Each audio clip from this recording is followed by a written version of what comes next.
Como nós todas as sextas-feiras, nós estamos com os estudos, né, sobre as doutrinas básicas cristã.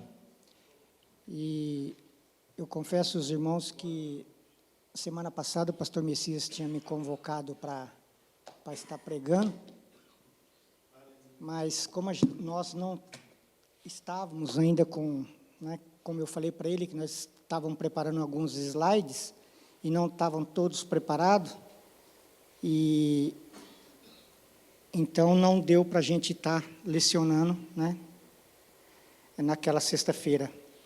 Mas nós conseguimos completar, e confesso para os irmãos que essa semana, 15 dias, o Senhor colocou esse desejo no meu coração de estar trazendo esse estudo, né, que, como foi proposto desde o começo, né, que nós estávamos estudando a respeito das doutrinas básicas, né, cristã. E eu confesso aos irmãos que essa área que eu vou estar falando hoje, não é muitos pastores que gostam de entrar nessa linha, né, porque é muito arriscado, né. A gente tem um costume de falar que são muitas teses, muitas teorias, né, então a gente não é todos que gostam de entrar por essa linha, né. Mas eu, né, quando eu me converti em 95, eu sempre tive essa fascinação de aprender um pouco a respeito de escatologia bíblica, né. E quando eu acabei de me converter, eu já comecei a pegar seminários, e em vários seminários de escatologia bíblica, né. E eu fui em vários, né. Na Assembleia de Deus, Igreja Batista, e por aí foi, né. E a gente ouviu muitas coisas, né, muitos estudos, né, mas de todos eles que até hoje eu estive, né, participei, que foi o mínimo, foi 3 dias,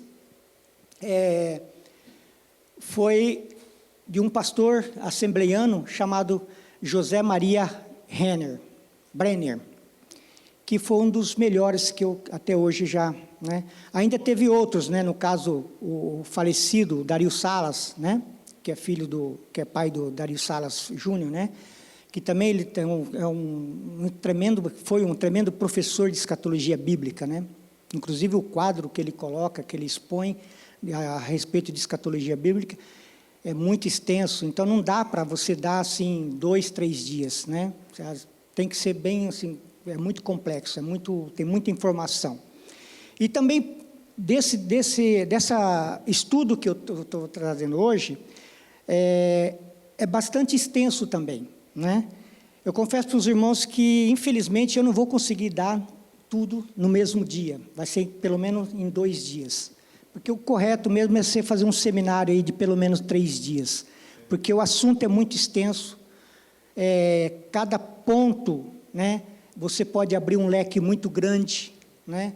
Então eu dentro do que eu tenho, do que eu estudei, do que eu meditei todos esses 15 dias, eu tentei enxugar o máximo que pude, mas mesmo assim ainda deu 17 slides, né?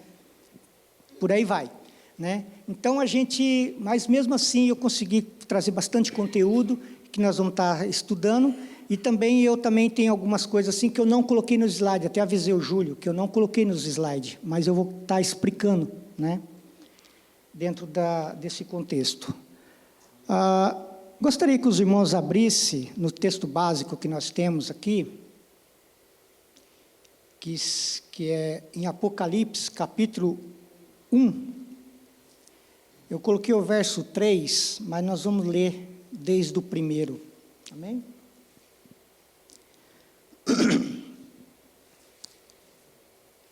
Assim diz a palavra do Senhor. Apocalipse, capítulo 1, versículo de 1 a 3. Todos acharam? Glória a Deus.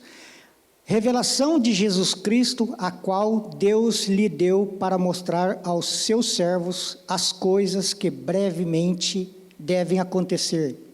E pelo seu anjo as enviou e a notificou a João, seu servo, a qual testificou da palavra de Deus e do testemunho de Jesus Cristo, e de tudo o que tem visto. Bem-aventurado aquele que lê e os que ouvem as palavras dessa profecia, e guardam as coisas que nela estão escritas, porque o tempo está próximo, né? Então, o texto básico meu, aqui dentro da palavra, é o 3º versículo, né? E nós estamos aqui felizes também, né, por 2 motivos, porque nós estamos na casa do Senhor, né, para trazer o ensino para os irmãos. E nessa quarta-feira também eu fui felizardo, chegou o meu Glincar também. Aleluia. Glória a Deus, estamos felizes porque 17 anos nesse país aqui, né, correndo da imigração, correndo da polícia, graças a Deus, Deus deu essa oportunidade e nós estamos felizes também por isso, amém? Mais importante é porque nós estamos na casa do Senhor, amém? Irmãos, uma coisa também que nós, que nem eu já falei, né, tem muitos pastores que não gostam de entrar muito nessa área, né, porque eu não quero entrar no mérito das profecias, né, porque há muitas profecias, né, que falam a respeito. Nós já tivemos aqui seminários, aqui na Igreja Assembleia de Deus El Shaddai, a respeito de profecias, né, mas eu quero entrar assim mais num estudo mais sistemático, como já foi proposto assim, tá? Da gente estar estudando dentro dos estudos sistemáticos, tá? Agora, a gente sempre, muitos perguntam, né? O que é escatologia, né? Nós temos que tomar um cuidado, porque escatologia pode ter dois significados, tá? O primeiro, né, é dentro da parte bíblica, né, que fala, né, o termo grego eschatos, né, que significa extremo ou último, que se ajuntado, né, agregado com estudo, com logia, estudo, dá forma, significado literal de estudo das últimas coisas. Mas também, se alguns irmãos não sabem, agora vocês vão ficar sabendo, que também tem uma palavra chamada escatologia dentro da medicina, né? Alguém já ouviu falar? É interessante que só tem uma diferença. Escatologia, no estudo bíblico, é escatologia, né? No sentido da medicina, é com S só, esqueto, né? Que se originou no grego também, escato, né? Que quer dizer excrementos. Os irmãos sabem o que é excrementos? Fezes, né?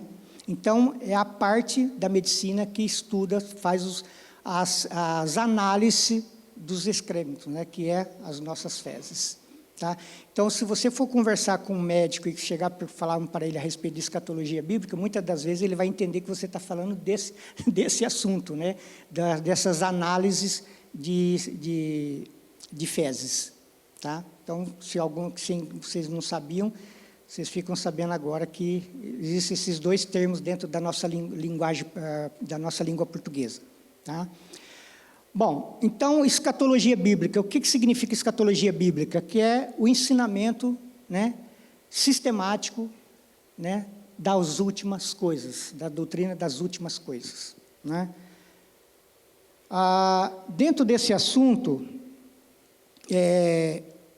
da revelação da volta de Jesus, né,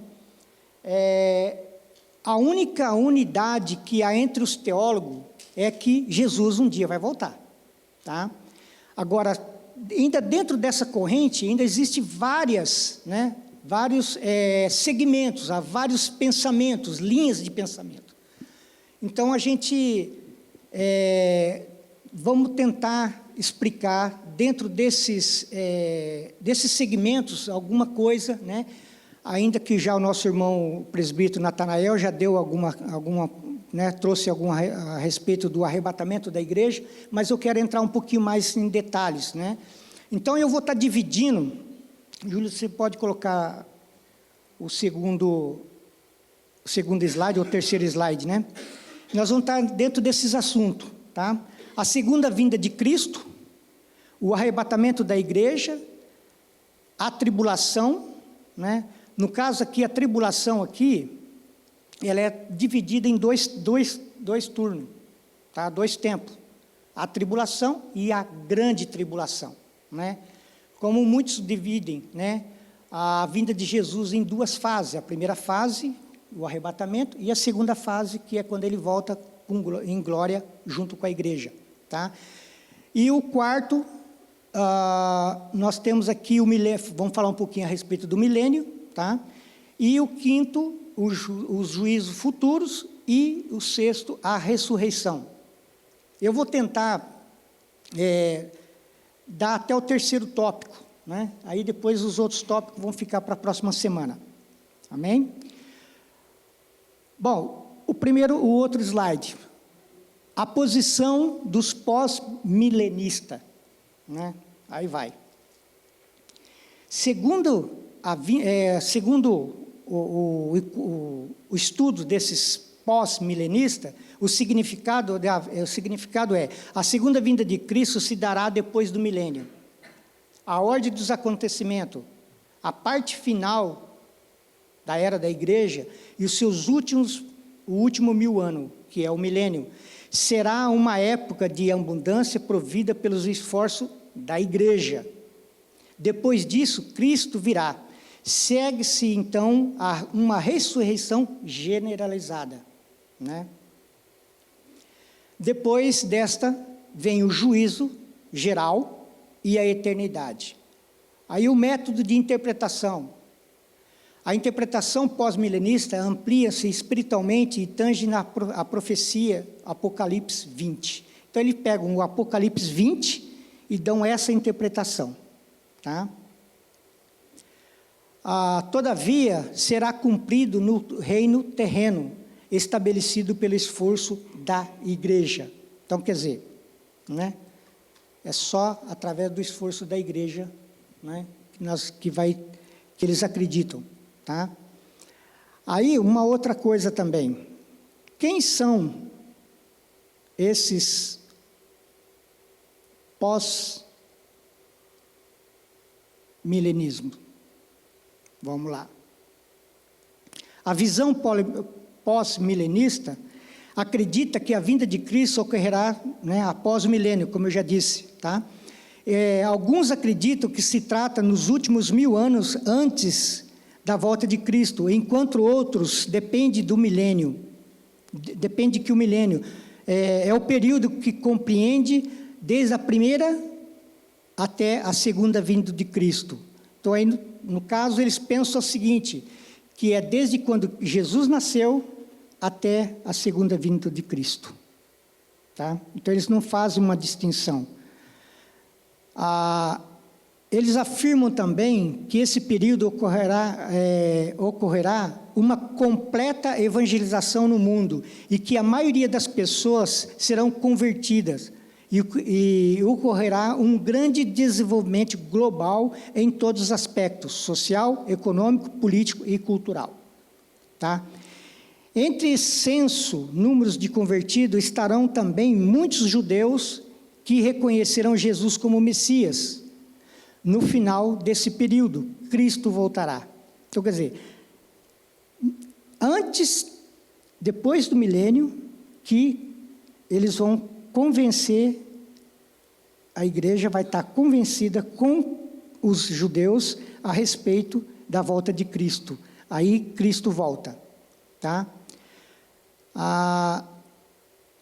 Grandes teólogos, como os pregadores da história, ensinam que o pós-milenismo, entre eles, aí vamos lá, João Calvino, John Coase, John Wesley, Jonathan Edwards, Charles Rhodes e outros, tá? São esses que pregam o pós-milenismo, tá? E pasmem, muitos rabinos messiânicos, eles também acreditam no pós-milenismo, tá? Que Jesus vai voltar depois do milênio, né? O segundo tópico,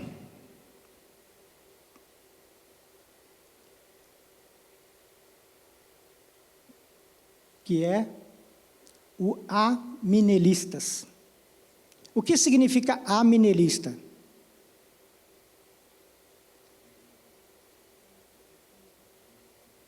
O amilelista, espera só um minuto aqui, irmão, que eu vou aqui buscar aqui no...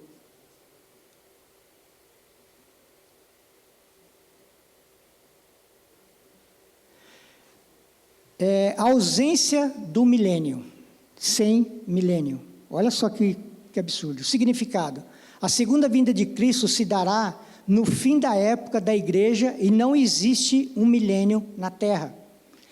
Estreitamente falando, os amilenistas crêem que a presente condição dos justos no céu é o milênio. Então, eles acreditam que o milênio não será aqui na terra.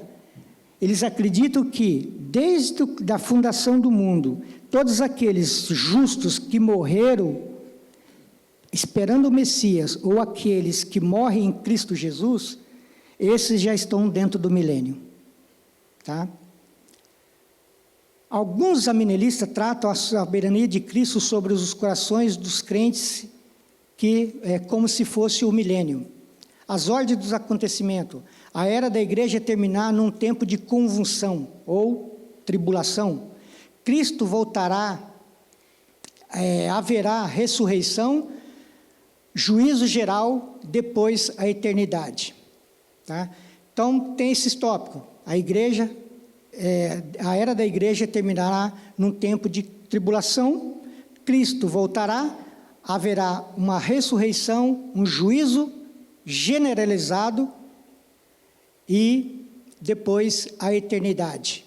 Então, nós não vamos ter um milênio.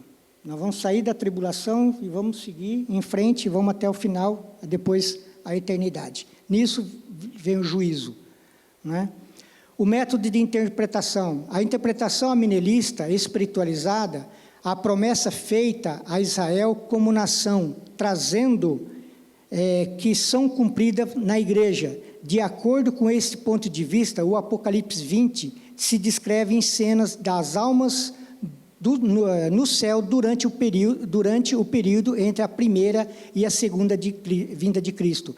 A primeira como o nascimento de Cristo e a segunda vinda de Cristo em glória. Tá? Então, eles acreditam que não haverá um milênio, o milênio é espiritual, não é literal. Tá? E também não vai ter o arrebatamento da igreja. Não haverá um arrebatamento. Tá? Agora vamos para a terceira posição, os pré-milenistas.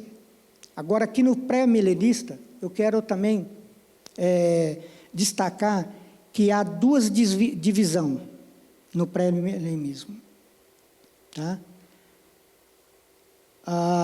Existe os pré-milenistas histórico e os dispensacionalistas. Tá? E aí que também há um perigo, né? nessa tese, nessa linha de pensamento. Tá? O pré-milenismo histórico defende que a segunda vinda de Cristo ocorrerá um evento único após o período da tribulação, ou grande tribulação.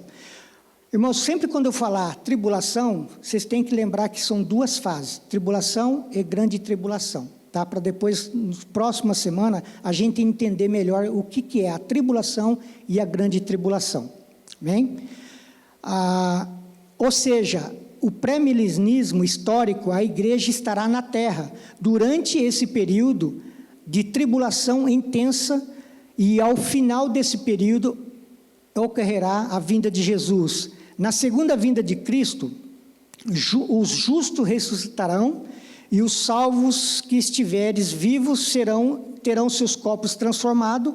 Na ocasião, o anticristo será julgado, Satanás será preso e Cristo reinará durante 1000 anos, literais na terra, cujo período será de grande bênção e paz e prosperidade.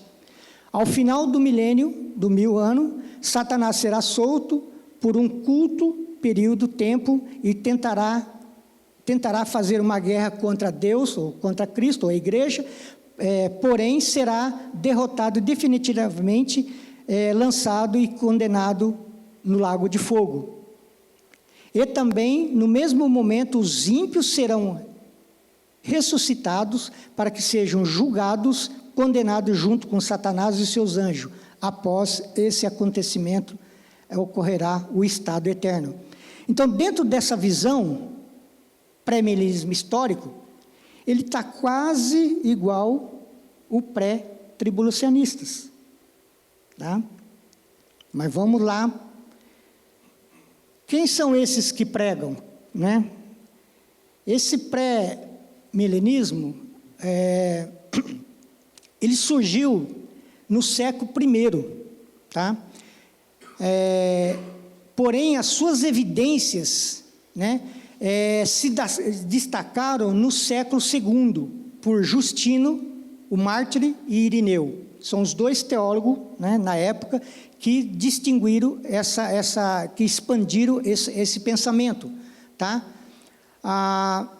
Depois, agora, na era da igreja, né, mais atual, foi adotado o histórico como o James Mangry, Charles Spurgeon, George E. Lamb, M.J. Erickson e dentre outros, né? Então, esses daí que na atualidade do século XVIII, século XIX, né, século XX, que expandiram essa linha de pensamento, tá? Do pré-milenismo histórico.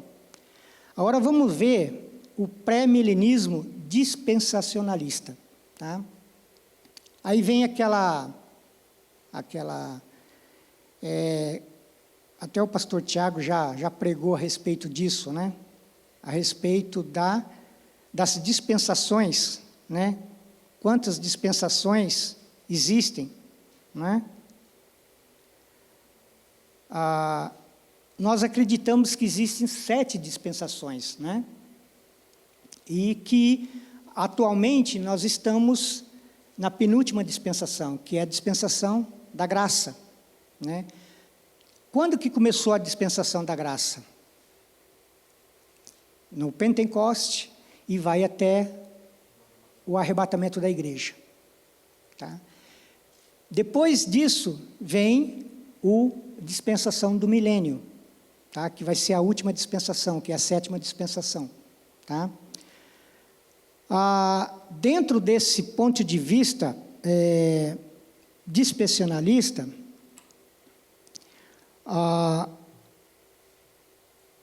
embora também essa visão pré-milenar da segunda vinda de Cristo, o dispensacionalismo divide em eventos em 2 fases distintas. A primeira ocorrerá o arrebatamento secreto da igreja, e juntamente com o surgimento do anticristo, será dado início aos famosos 7 anos da grande tribulação na terra, que, com base nesta cronologia, é utilizada uma interpretação das 70 semanas de Daniel. No caso, esse período seria a 70ª, né, semana, combinado com um esquema de leitura do livro de Apocalipse, sobretudo o capítulo 13. Tá? No arrebatamento da igreja, ocorrerá apenas a ressurreição do justo. No período de 7 anos de tribulação, a igreja estará no céu. Tá? Após os 7 anos de tribulação, haverá a batalha de Armagedon, e Cristo retornará para destruir o anticristo e os inimigos de Israel. As nações serão julgadas, e as que estiverem apoiando Israel participarão do milênio, quem será também um reino literal de 1000 anos com Cristo aqui na terra, defende a visão anterior. Então, praticamente, eles têm o mesmo pensamento do que os pré-tribulacionistas, tá?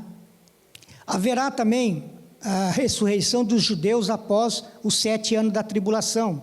Aí já começa a mudar um pouquinho o esquema. Os que se voltarem contra Israel serão destruídos, aguardando o julgamento da condenação eterna, o reino milenar. O templo será sido reconstruído e Cristo se assentará no trono de Davi, para que se cumpra todas as profecias pendentes a Israel. Pendente a Israel, não a igreja. Nesse sistema, existe a completa distinção entre Israel e a igreja, né? No final do milênio, Satanás será solto por um período de tempo, enganará as pessoas e fará uma rebelião contra Cristo e a Nova Jerusalém, porém Satanás será derrotado e lançado no lago de fogo, e haverá também a ressurreição dos ímpios e para o grande julgamento, os quais serão lançados no fogo, no lago de fogo. Os dispensacionalistas e os pré-milenistas, é uma certeza da corrente escatológica mais complexa que surgiu recentemente no meado do século XIX. Os principais nomes do dispensacionalismo são John N. Darby e também o C.I. Scofield, né, que é esse quem divulgou por muito tempo a respeito dessas dispensações, que ele quem elaborou uma Bíblia, elaborou um estudo a respeito dentro das dispensações, tá? Desde a primeira até a 7ª dispensações. Aí também tem outros aqui, L.S. Schaeffer, J.D. Pentecostes, J.F. Walworth e J. MacArthur e H. Leeson e outros, né? Então são esses teólogos que lançaram essa linha de pensamento, né? Que está dentro quase, né, 100% dentro do pré-tribulacionismo, tá? Agora, vamos para o outro ponto.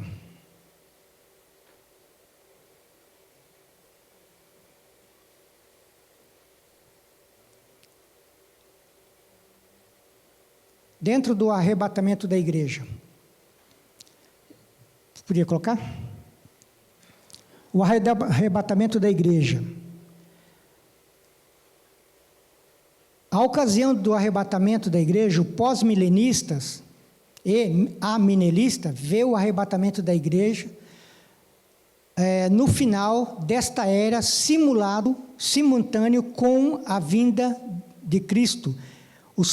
Entre os pré-milenistas há vários pontos de vista, né? Então, entre eles mesmos há pontos de vista, né? Diferentes pontos de vista. O arrebatamento pré-tribulacional, o significado o arrebatamento da igreja, a vinda do Senhor Jesus nos ares com os seus santos, e ocorrerá antes que aconteça os 7 anos da tribulação. Por isso a igreja não passará pela tribulação e grande tribulação, segundo esse ponto de vista, que é o ponto que nós concordamos, né? Assembleiano, como já o presbítero Natanael, sexta-feira passada, ele comentou a respeito desse ponto, né? Então, dentro do pré-tribulacionismo, nós seremos arrebatados antes da tribulação e grande tribulação, tá? Provas citadas. A promessa a ser guardada fora da hora da provação, Apocalipse 3:10. A remoção dos aspectos da habitação no ministério do Espírito Santo existe necessariamente a remoção dos crentes, que está lá em 2 Tessalonicenses 2, né? A tribulação é um período de derramamento da ira de Deus, a qual a igreja já está isenta. Aí tem os versículos que correspondem a essa linha de pensamento, Apocalipse 6, 17, 1 Tessalonicenses 1, 10 e 5, 9. O arrebatamento só pode ser iminente se for pré-tribulacional, né? Então, Cristo só vai fazer o arrebatamento da igreja se ele for no aspecto tribulacional, tá? Que está lá em 1 Tessalonicenses 5, 6, que foi o que o irmão Natanael leu na aula passada. Aqui também tem uma briga um pouco teológica a respeito, né, daqui, a remoção dos aspectos da habitação do ministério do Espírito Santo. Inclusive até o pastor Messias aqui numa escola dominical uma vez perguntou para o seu sogro, né, a respeito se o Espírito Santo vai ser tirado junto com a igreja ou não, né? Qual que era a visão dele, o que ele achava, né? E ele disse categoricamente que não, que o Espírito Santo não ia ser retirado, né? Vai ter o arrebatamento da igreja, mas o Espírito Santo ele vai ficar. A única diferença é que o Espírito Santo, a ação do Espírito Santo vai ser como era no Antigo Testamento, vai ser por porção, não vai ser dentro do crente, porque o crente vai subir, né? Então não vai ter o crente aqui salvo em Jesus Cristo, né? Então esses vão subir. Então isso daí é uma outra briga também teológica que existe, que muitos acreditam que o Espírito Santo vai subir com a igreja, que não vai ter o Espírito Santo aqui na terra.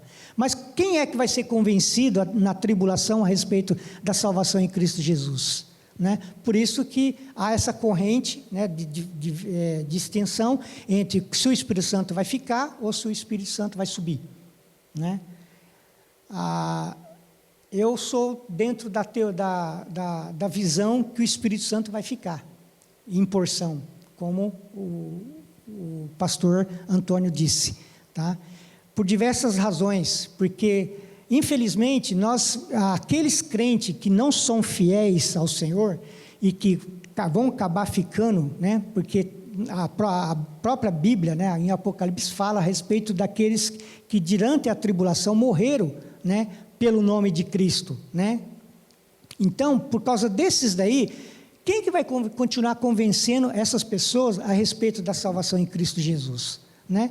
E o único que convence o homem do pecado, da justiça e do juízo é o Espírito Santo. O homem pode pregar, pode falar à vontade a respeito da palavra, mas quem vai convencer é o Espírito Santo, né?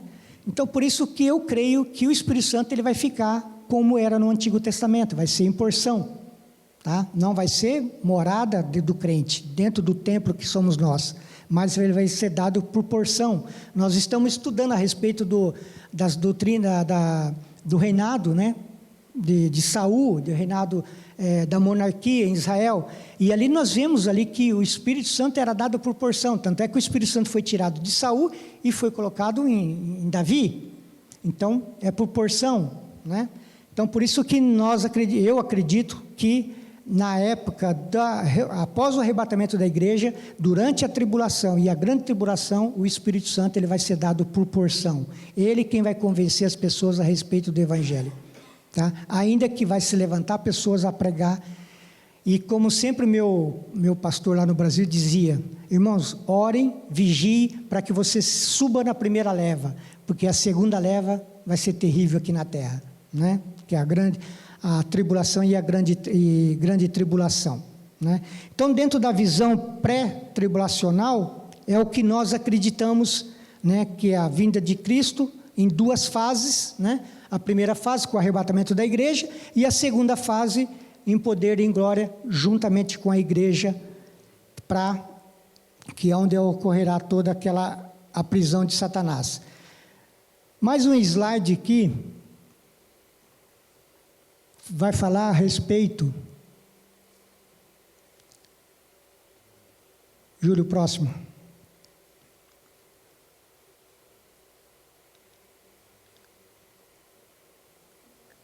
É que ele dividiu aqui porque estava meio apertado lá, então ele teve que dividir. O arrebatamento... Não, antes tem um outro slide.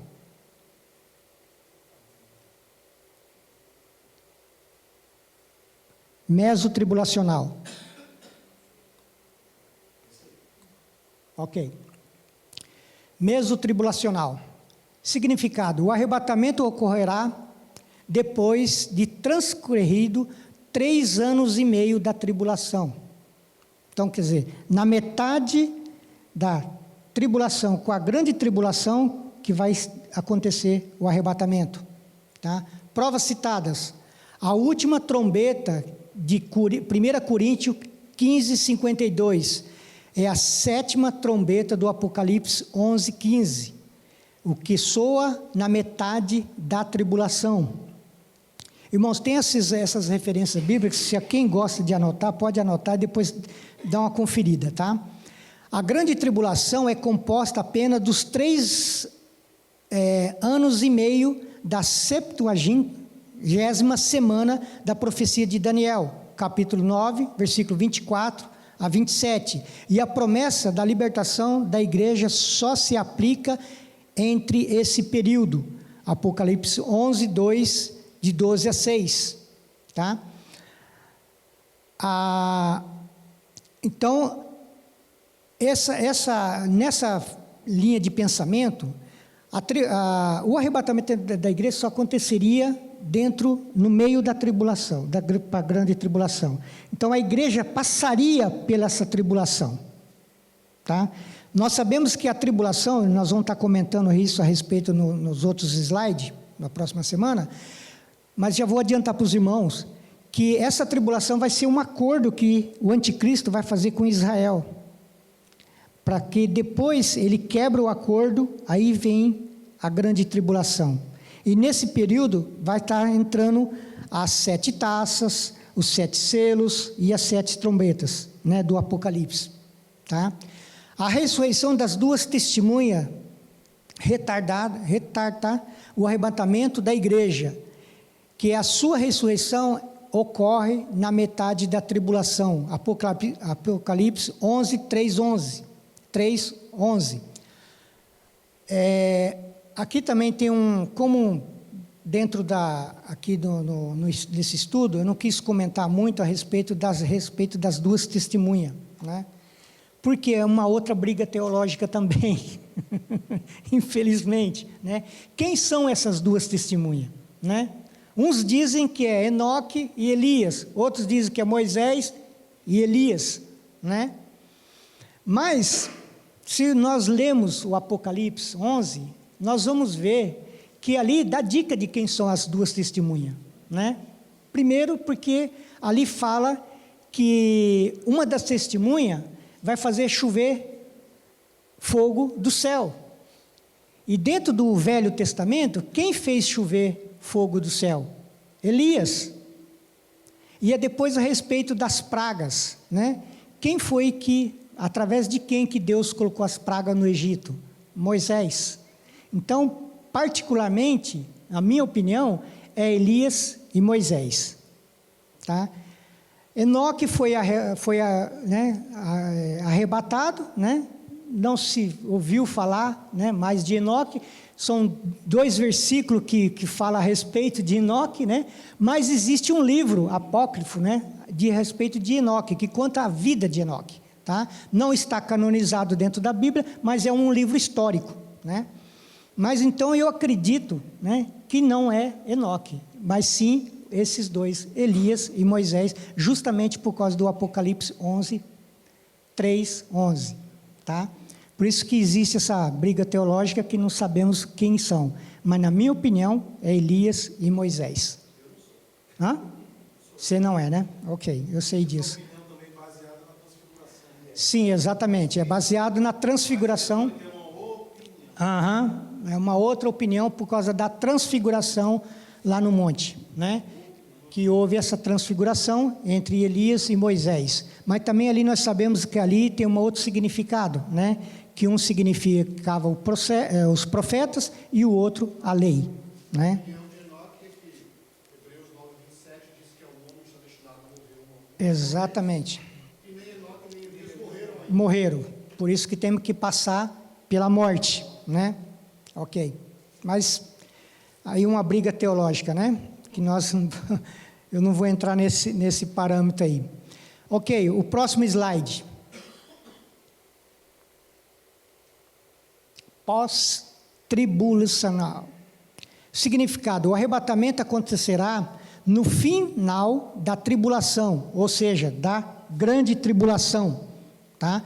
O arrebatamento é distinto à segunda vinda de Cristo, embora seja separado dela por um pequeno intervalo de tempo. A igreja permanecerá na terra durante o período da tribulação. Prova citada: o arrebatamento e a segunda vinda de Cristo são decorridas pelas mesmas palavras, Preservando a ira significa proteção sobrenatural para os crentes durante a tribulação, não libertação por ausência, assim como Israel permaneceu no Egito durante as pragas, mas protegido dos seus efeitos, né? Então, há santos na terra durante a tribulação. Por isso que também nessa linha de pensamento, né, que estão, infelizmente, né, eles são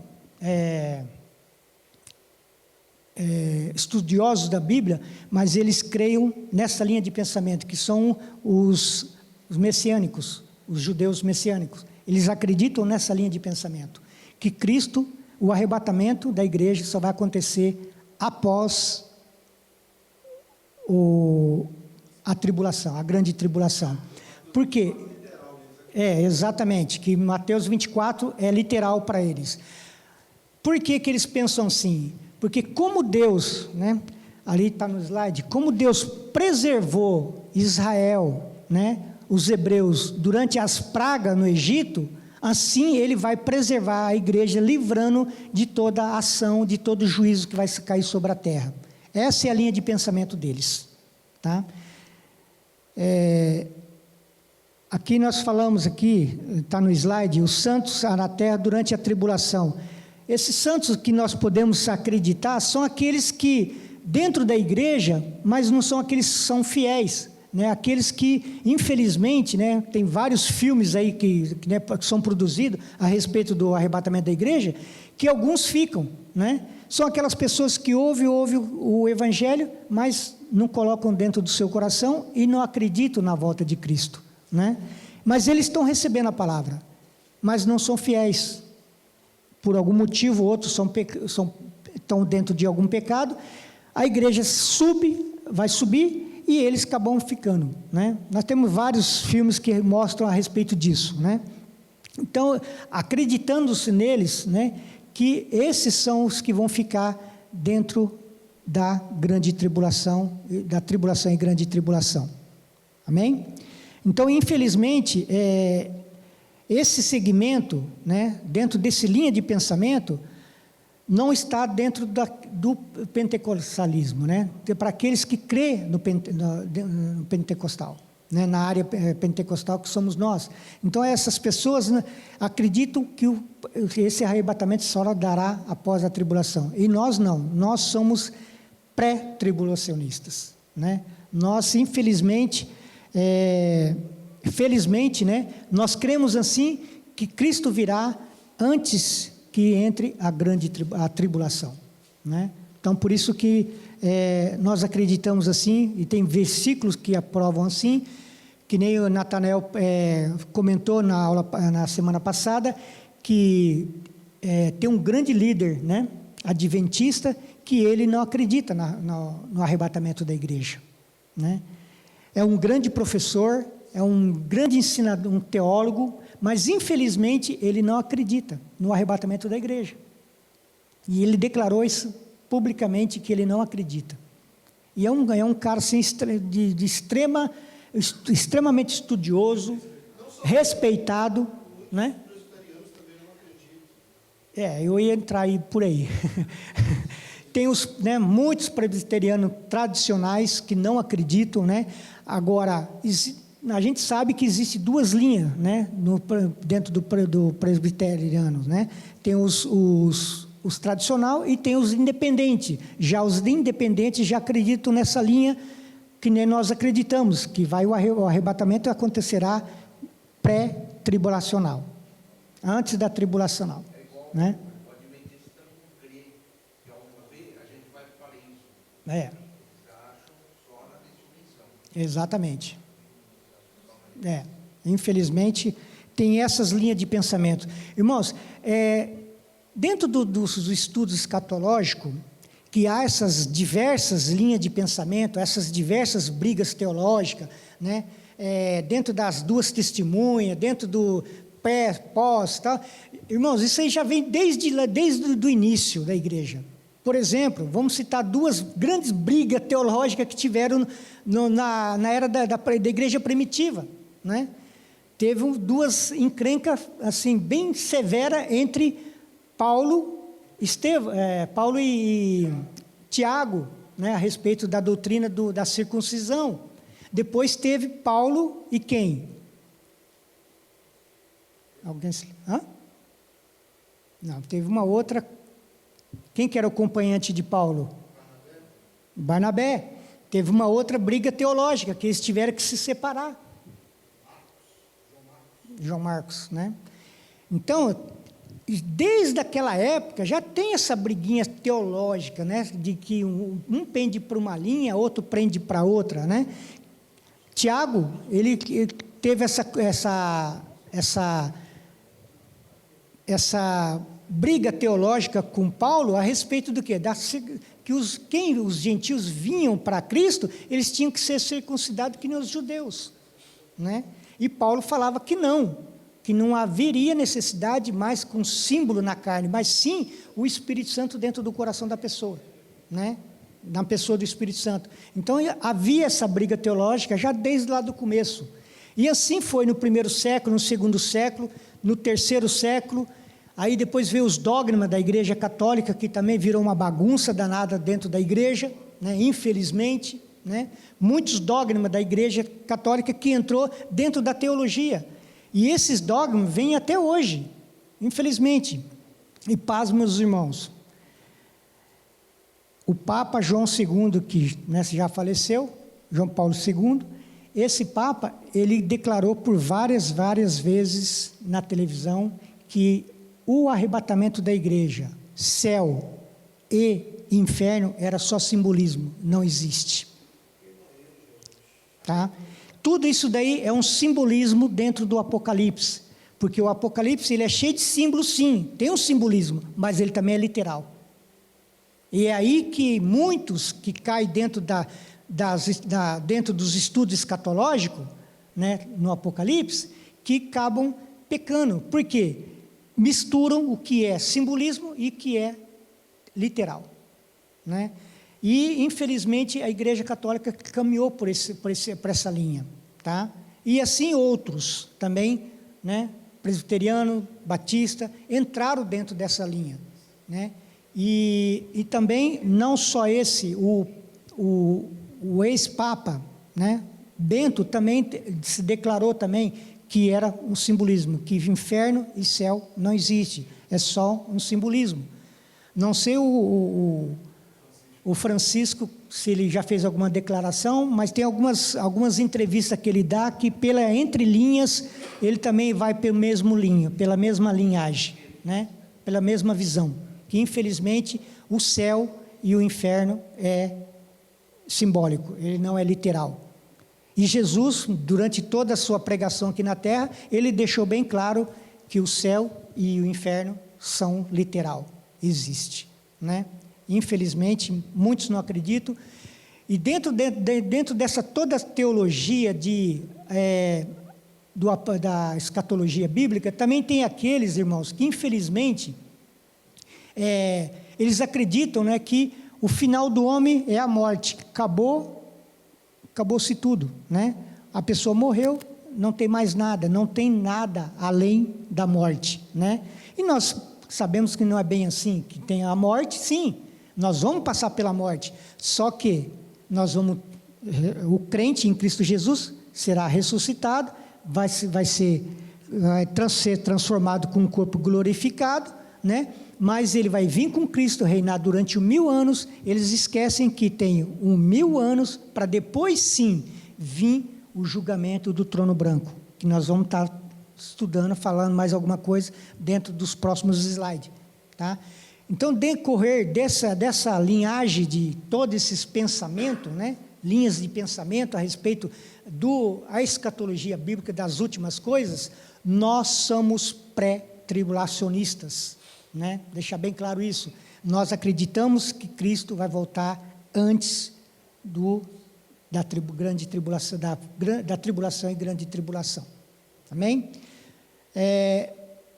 Eu creio que falta mais alguns minutos para mim terminar, mas eu não vou estender mais, porque eu quero deixar os outros 6 slides para a aula seguinte, que nós temos mais algumas coisas preparadas para estar passando para os irmãos, e aqueles que anotaram, se não anotaram, depois se quiserem pedir para mim, eu passo para os irmãos, dentro dos contextos bíblicos que a gente apresentou aqui também, tá? Como eu falei no início, eu não quero entrar na mera das pregações a respeito das profecias, que aí nós vamos se tomar muito tempo. Esse estudo é muito complexo, é bastante extenso, né? Dentro da escatologia bíblica, nós podemos ficar aqui 1 mês, 2 meses, a 3 meses falando dentro do assunto e não se acaba, tá? E por aí vai. Aí tem a doutrina do céu, a doutrina da terra, e por aí vai, né? Então, tem muitos assuntos para a gente falar.